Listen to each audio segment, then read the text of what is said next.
Okay, everybody, this is Pro Mindset Podcast host Craig Domann, and I've got Dr. Brad with us today. Dr. Brad is a man of many accomplishments. He's got a lot of descriptions. He's an author, a podcaster, a keynote speaker, a performance coach for men. Dr. Brad, welcome to Pro Mindset today. Hey, Craig, how you doing, man? Thanks for having me. You know, it would take about 10 minutes to really explain and give a description of everything you do. So why don't you share for our audience? They want to know who you are, what you're about. Why don't you kind of share your story as it pertains to what mission you're on right now? Yeah, I'll try to keep it as simple as possible. In my day-to-day profession, I work as a sports medicine doctor. I have a very unique niche in that field. So I'm a non-surgical sports medicine doctor. I help athletes and active individuals who are injured get back to doing what they love and enjoy without the burden or risk of surgery. So that's the quickest way to really describe that. And there's several tools that I have in my tool belt to do that. I've been doing that for 13 years. First 5 or 6 years of my career served as one of the assistant team physicians for the Dallas Mavericks. We still see a lot of high-end athletes. We work with guys who are entering the draft every year. So we've got relationships with performance facilities to do screens on athletes that are playing on Sundays or that are getting drafted to play on Sundays to make sure that their joints are good, and guys who are making decisions on the team level, making sure that they know what they're getting and that these athletes, don't have joint problems or injuries that might kind of crop up later or affect their ability to perform. So we're always seeing high-end guys. And then, my other life's passion is really helping high-achieving men be able to succeed at work without the sacrifice or without sacrificing their family, their faith, or fulfillment. A good friend of mine, he says, you are perfectly equipped to help your former self. And so I look at those two things that I do as exactly that. I was a broke down athlete, man. And so I was once the guy on the table when I was in high school playing basketball that, had surgery, was injured, and I now help that guy. And I was once the high achieving guy who succeeded, but it came at the sacrifice of my faith, my family, and my fulfillment. And so, now my life's, goal currently is to be able to help, those individuals that I formerly was. Okay, truth time. Yes. Can you still dunk? Gosh, no. Listen.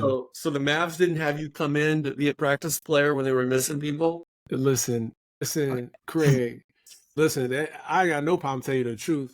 So let me tell you. Oh, again, I was an injured athlete, and then as I was playing rec ball, as a physician here in Dallas, about year 2 or 3, I tore my right Achilles, and that was playing it was a pretty significant, rec league.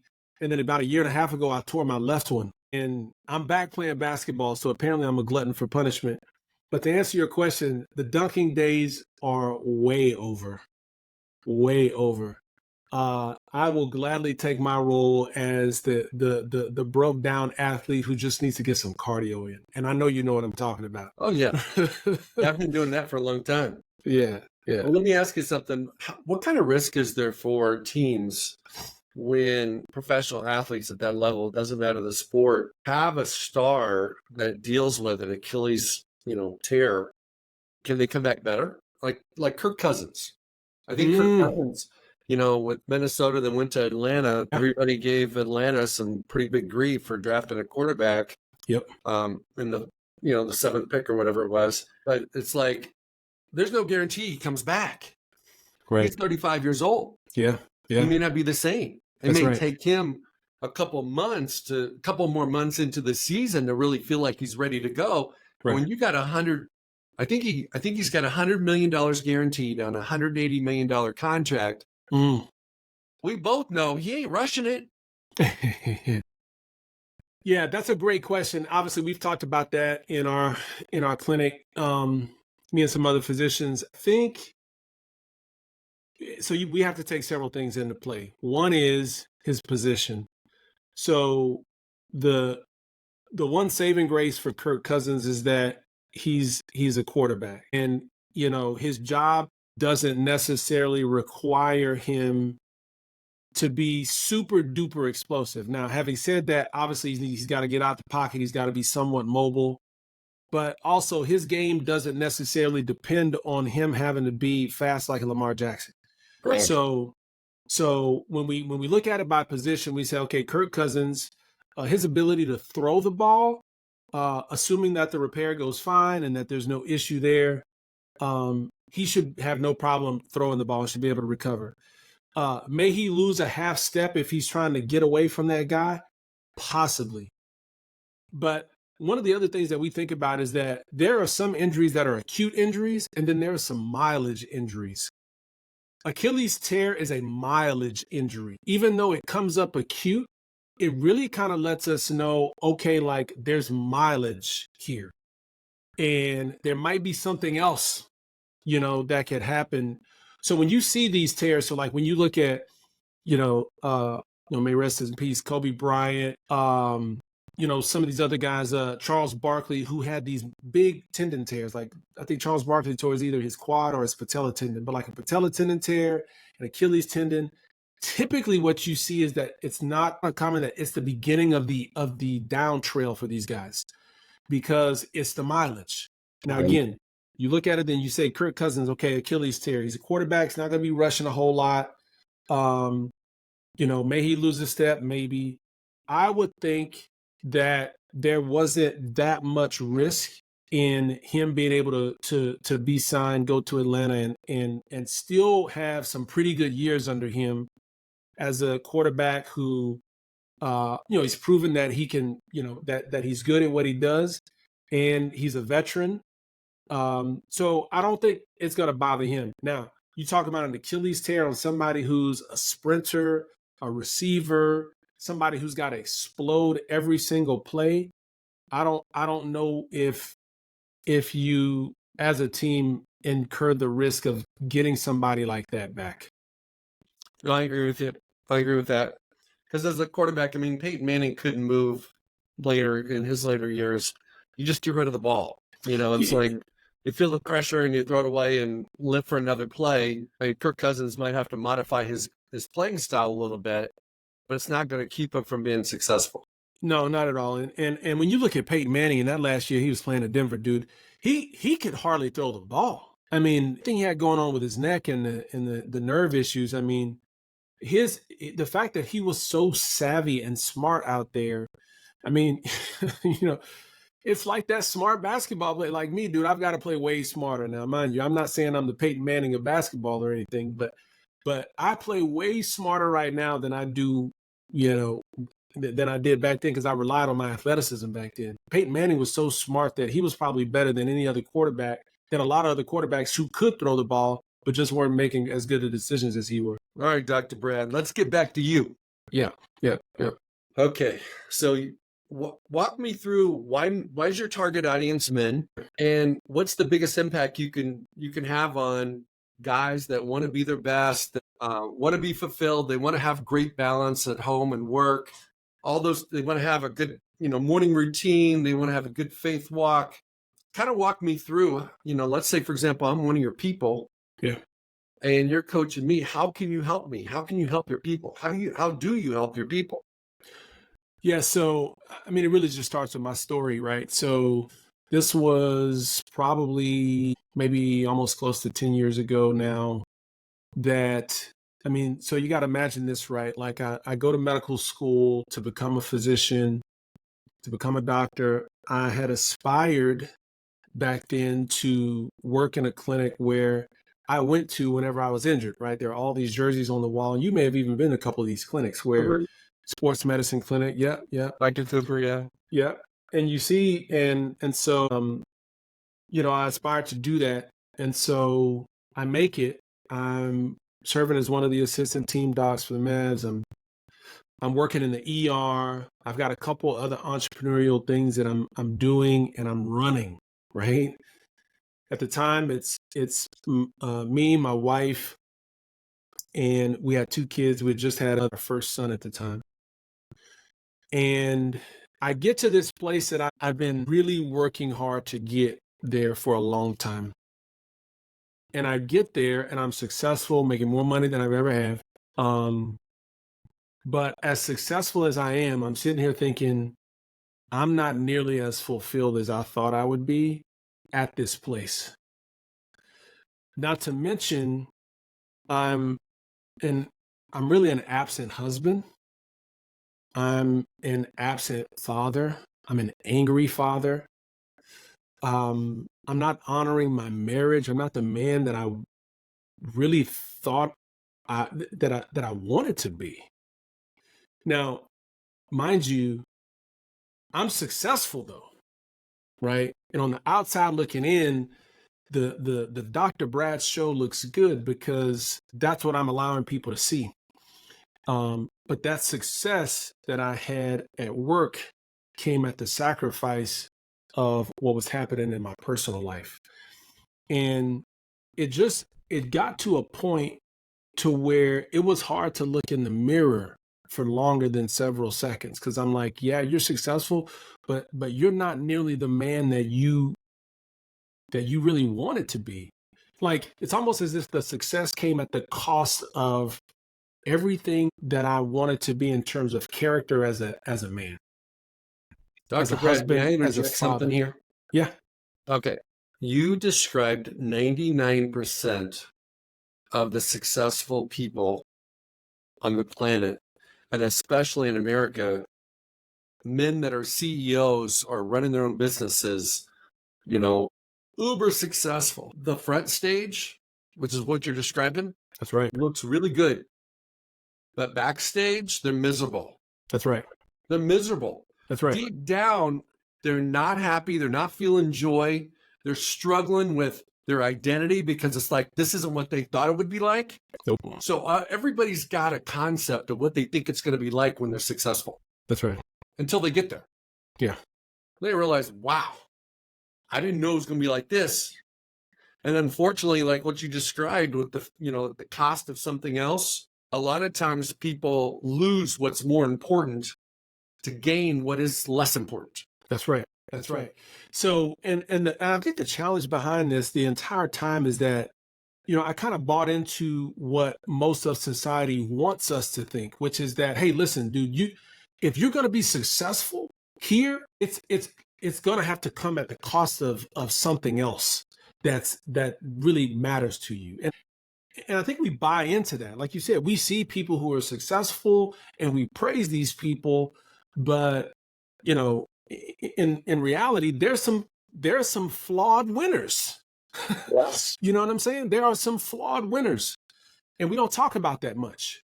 But it got to a point, Craig, where I broke down in my home one day, on my knees, asking God, "Is this it? Like, is this it? Somehow this is what I signed up for, but this is not what I was looking for."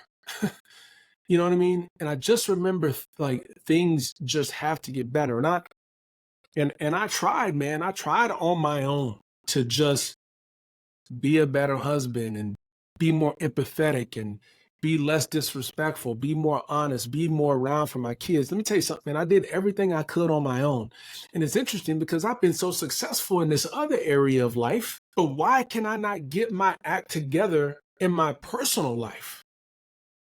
And it wasn't until I finally let go of me just trying to do my life on my own that things actually change. And the reality, Craig, is this. What stopped me from hitting the next level in my life, and I'll update in terms of where I was and where I am now, was without a doubt my pride. My pride would not let me reach out to someone else and say, "Hey, man, can you help me?" Because listen, man, this is the Dr. Brad show. I got to keep this thing going. There's no way I can let somebody know I got issues, something's going on in my life. Like, there's no way I can let anybody in, right? But it wasn't until that happened, I reached out to a good friend of mine. To this day, God bless Sean. Sean was a great guy. Sean is a great guy.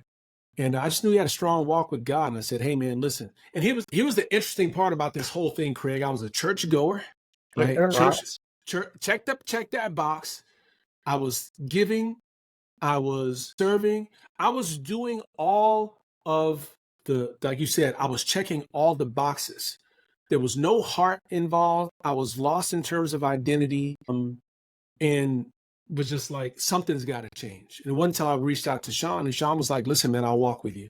And that was the beginning of change for me. And so here's what I've come to understand.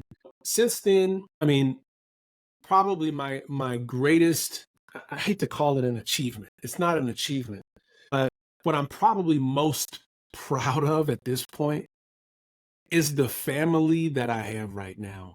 The relationship that I have with my wife. We'll be married 20 years here in the next couple of months. And a relationship that I have with my kids that did not exist back then. It just did not exist. But in addition to that, my relationship with God is just, we walk together. I've got peace despite the fact that I have problems in life. Let me make that clear. I'll say that again. I've got peace despite the fact that I have problems. In the past, if I had problems, there was no peace. There's always going to be some problems, right? There's always going to be some challenges, but I've got peace despite that. And I've been able to win at work. Clinic's more successful than it's ever been, even back then. Been able to be blessed to write a book, write an Amazon best-selling book about that idea, about succeeding at work and winning in life.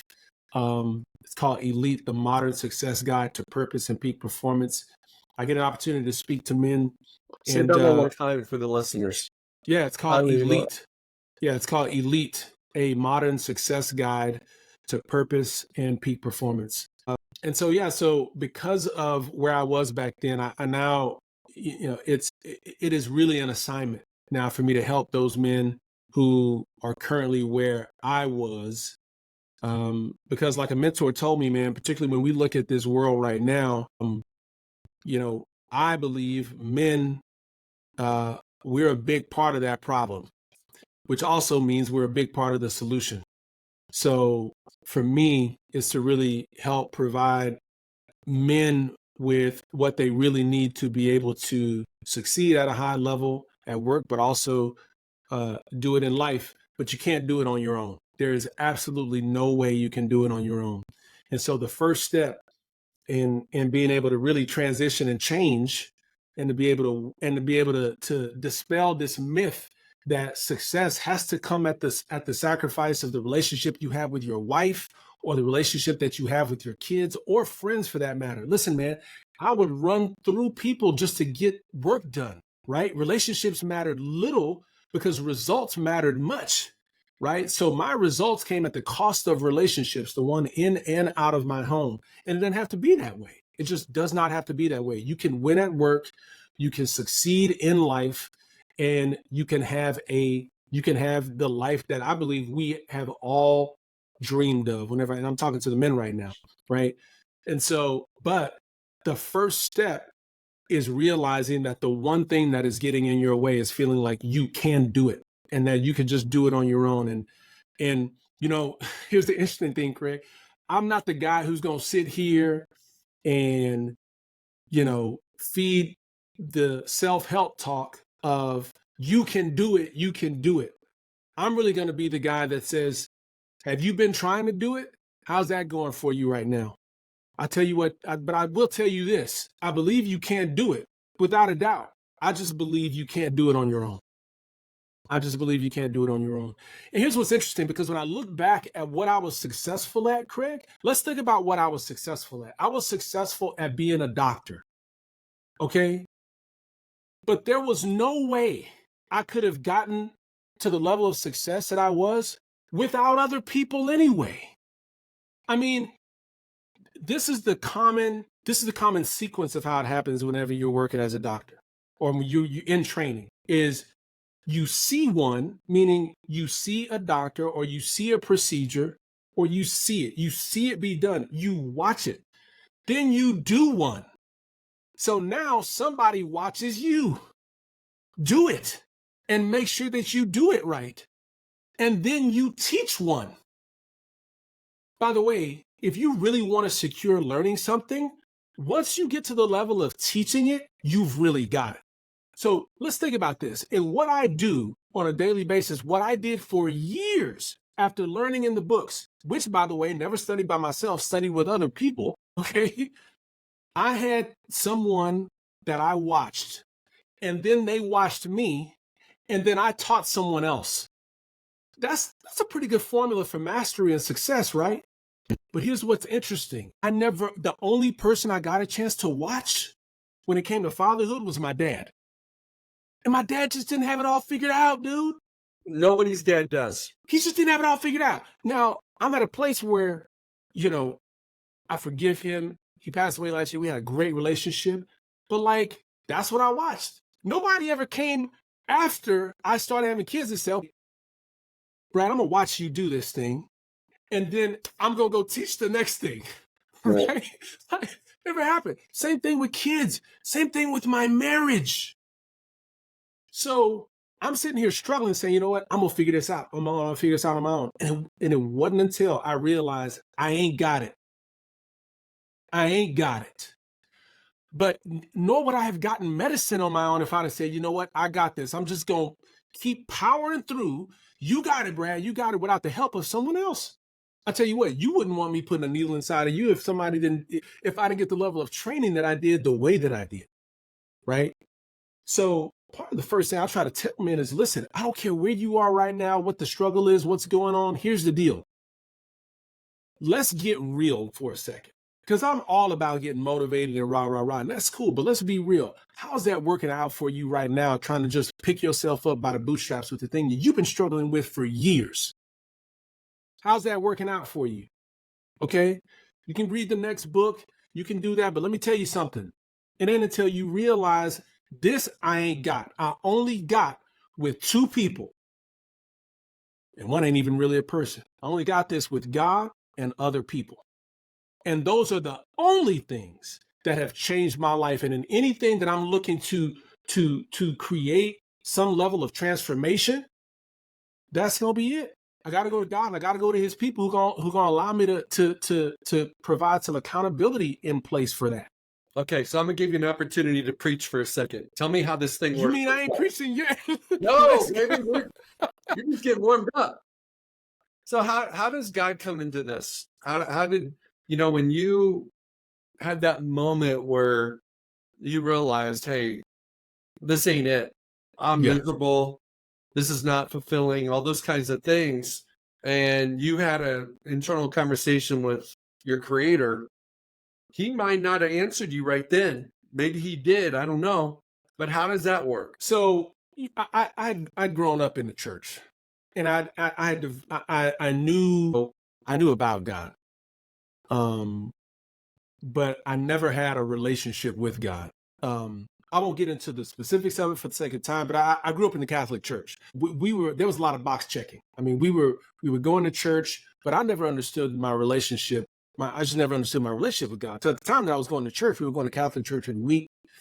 You were doing religion instead of relationship. I was doing religion instead of relationship. Absolutely. Religion meaning the traditions, the rituals, but nothing that was, that was going any deeper than that. I mean, it was just saying, hey, you got to do this, you do that. Okay, great. But still just a broken man. Now, and I knew I had drifted away so far. And at the time, there was too much shame and guilt to come back to God. That was where I was. I was like what I think most people feel is, I got to get right before I get to God. That's where I was. I was like, I got to get right before I get to God. So I kept trying to do it on my own. I was like, I got to get right. Let me just try to, my wife would always tell me, you're not around, you're not here, you're not connected. And I'm just like, I'm not taking ownership for any of it. Right. But I'm like, this, my life, it hurt bad enough, right? It got to a point where things started hurting bad enough. Now, mind you, a friend of mine invited me to another church. And at the time, that church kept saying, hey, listen, you need to be around people. You need to start talking to people about your stuff. And I was like, man, there's no way. Listen to me. There's no way this is happening, right? But that continued to be pressed upon me to where, again, the first person that popped into mind when I was like, clearly what I'm trying to do is not working. And it hurts bad enough to do something different. And even though I don't want to, I'm going to reach out to my friend Sean. And that was really the introduction that I started realizing, like, okay, he started helping me and he really discipled me. I mean, he walked with me, in terms of how to develop a relationship with God, how to open up his word. I wish I could tell you it was overnight. You know what I'm saying? I wish I could tell you it was overnight, but guess what? My career in medicine didn't happen overnight, but for the first time in a really long time, I had hope. I had hope that things could change. I had hope that I could be the husband and the father that I wanted to be. I had hope that I wouldn't stop messing up and being out in the streets like I shouldn't have been. I had hope that I could be the father that wasn't angry with my kids, whenever they messed up, right? So between building that relationship with God, and then God continued to put people in my life that with the things I was trying to improve upon, provided accountability. They provided the accountability to say, hey, Brad, did you do this thing that you said that you were going to do? Hey, how's this thing going? Hey, you said you were going to do this, that, and the other. Did you do it? And, it's no different than a child trying to walk, Craig. It's like, we walk with them for a while until they can walk on their own. And these men, these people that were in my life, they walked with me and I was dependent on them until I became independent. And that's the part that we all have to realize, because we all want to be independent. We all want to do life and say, man, I want to win and do this. But at the end of the day, here's what I need people to understand is that dependence always comes before independence. Every single time. So I get that you want to be independent, but sometimes it may not be ready. You may not be ready yet, right? And so any level of transformation requires dependence before you become independent. Have you told your kids that yet? How old are your kids? So I've got a 15-year-old daughter. I've got a 12-year-old son and an 8-year-old son.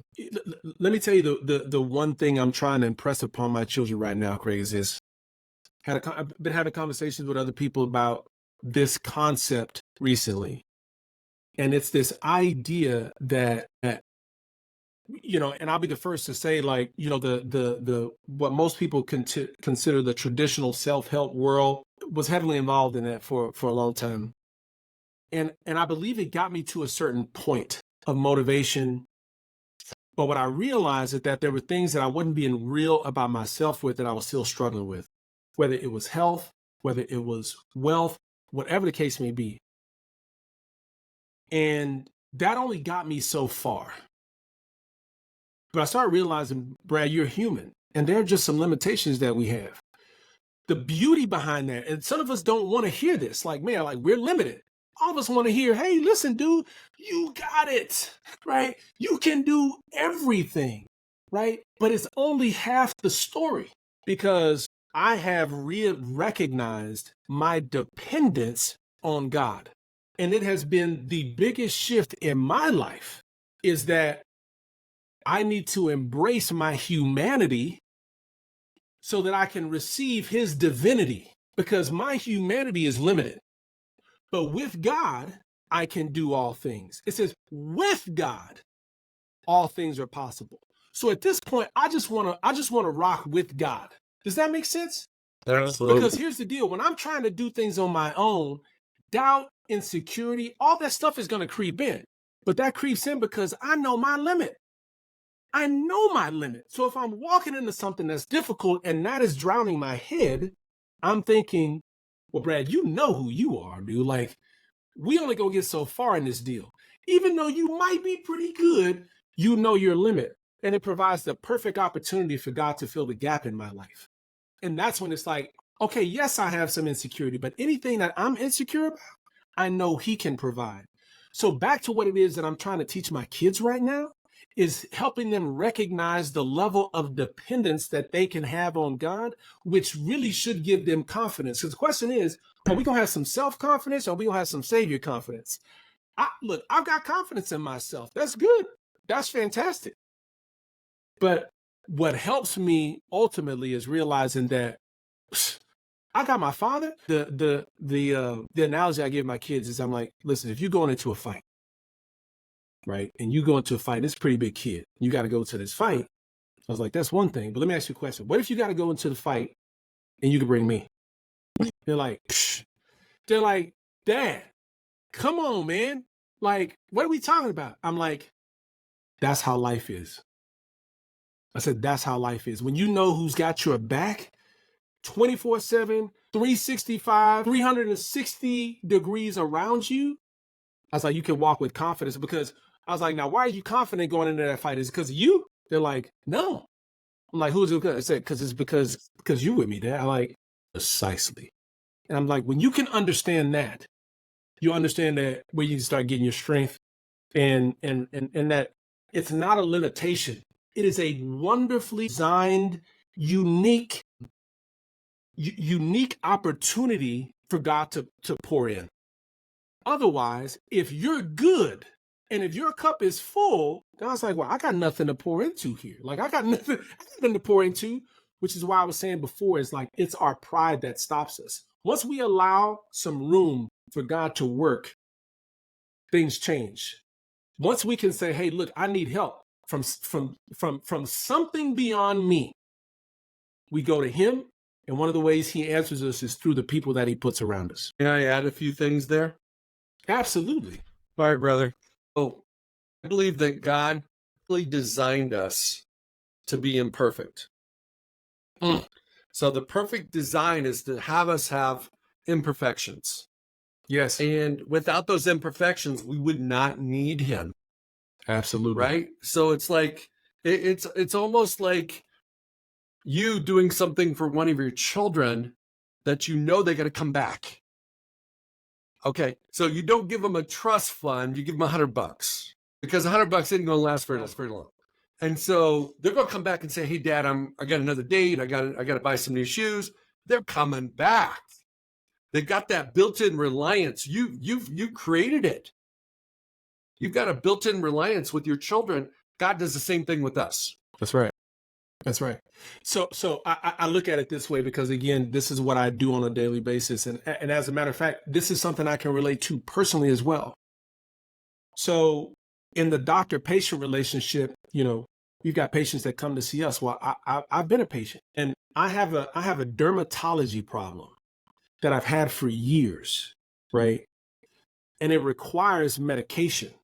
Now, here's what's unique about this dermatologic issue that I have is that without the medication, things get worse, right? I break out.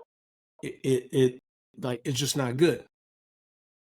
But if I take the medication, if I apply the medication, I don't have the issue, right?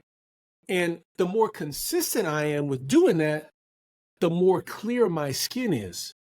But if I ever go so much to be completely medicationless, Grateful. it ain't good. Thinking I can do it on my own, it's not good. So therefore, I'm grateful for the medication, right? So I feel like it's no different than our relationship with God. Like we were designed to do life with him, not separate from him. But it's the reason why we got in this trouble anyway, right? We thought we could do it without him. It was like, man, gee, the apple, I think I could be like him. Let's go. So when we can understand that our challenges are primarily at the root of all of our challenges, I should say most of our challenges, is this pride issue, feeling like either we can do it on our own, or that we can, in essence, really do it separate from God. One of the best ways for me to see this, man, is that my best self, I did not come to start to experience my best self until there was three things involved. It was me, God, and his people. So I think about a puzzle, right? And this puzzle has three pieces. And when the puzzle is all together, I can see my best self. I can experience my best self. But any one of those pieces out of the puzzle, and I can't see my best self. And that puzzle is me, that puzzle is God, and that puzzle is his people that allow me to be able to be my best self. And here's what's interesting, Craig, is, kind of by nature, I'm this loner. I'm what some would consider an introvert. Now I could use it as an excuse to be like, I'm not going to connect with other people. Like, I'm not going to connect with Craig. I'm not going. But when I'm operating with God and his people, it's not an excuse. It becomes this thing that I know uniquely allows me to be better. Matter of fact, if I don't do that, I just can't experience life the way it was fully intended to be. So the other analogy that I give my kids is, I'm like, hey, we talk about cars, and they might be, what's your favorite car? Man, my youngest, man, Bugatti, Dad. I'm like, goodness, like, you know what a Bugatti is already? Anyway, but I'm like, okay, so they tell me their car. I'm like, that's a really, really well-made car. They're like, yeah, that's cool. It's nice. Like, it can go fast. Like, the inside's cool. The interior's cool. It's got rims. They're like, yeah. I was like, if that car has no gas, how useful is the car? And they're like, yeah, we can't go anywhere. Like, it sits there. It's cool. I was like, but it's still a wonderful work of art. And they're like, yeah, it's pretty cool. I'm like, dude, God created us extraordinary. But it was designed. The original design was to have a source with which what he created, which was so magnificent, because we can't forget that, right? Creating his own image and likeness. But without his source, we're useless. And so it's taken me time to understand this, Craig. But if there was anything that I could impress upon anybody who's listening and thinking like, man, like, that's where I'm at. Like, and struggling in whatever area, I would tell you there's a possibility. You got to ask yourself this question. Am I operating out of design? Am I operating out of design? My phone operates on a certain operating system. This thing has to be charged. And you know what? You probably experienced this. When the charge on the phone starts running out, that phone starts getting a little glitchy. Texts don't get sent as well. When we operate out of design, it just doesn't work. Like, things just don't work as well. And our design, we were originally designed to work on a spiritual source, okay? From the manufacturer, by the way. There's some cars, dude, you can't take it to just the Jiffy Lube. You got to take that sucker back to the original manufacturer, the designer. That's us. You can't just take us back to, any old body to try to, get things right. We got to go back to the source, to the manufacturer of things. And so if you're operating out of that, I encourage you, like, your original designer is waiting on you to just get the source of what you need, and he'll provide you with the people around you that you need. Now, here's what I'll tell you. I'm not saying it won't be easy. I'm not saying it won't hurt, right? I'm not saying that. I've got patients that come in and they say, Doc, like, I'm hurting. You want to do this procedure. Is it going to hurt? I say, well, aren't you hurting already? He said, yeah. I said, well, what if you had to hurt a little more so that your hurt could go away? And then they can understand it. They're like, okay, well, I get it, right? For some of us right now, Craig, I'm gonna just be real. It don't hurt bad enough. And that's when I'm here to say, listen, I get it. I get it. It may not hurt bad enough. You're like, well, it hurts. Yeah, but sometimes it's got to hurt bad enough. Sometimes we got to look in that mirror long enough. Sometimes we got to remember what the dream was that we completely put on the shelf. Sometimes we got to come to be real with us and ourselves in terms of where we are, because sometimes we gotten comfortable in the crisis. We just gotten comfortable with it. And like, I guess this is supposed to how it's going to be. But the reality is, deep down, we're hurting. We got to come to understand that when you can't, I get it. It hurts, but you got options. You got an opportunity to work in design to get that piece of the puzzle that we were talking about back together so that you can start to operate. And yes, it may hurt, right? If you got to go through a little bit of hurt so that you can have some help, then I'll tell you it's worth it. Well, here's the thing, Doc. In your three-part puzzle, and in your description of med school, watching, doing, and teaching, when you've made it, so to speak, it's not when your bank account's different. It's when you are helping other people. And that's what you're doing. And so when you coach people, they're like, hey, they're mentoring people, they're helping young people. That's when they're over the hump. That's when they've succeeded. Hey, it's Craig Domann, the host of PerforMEnce Podcast. I want to thank you for listening or watching today's show.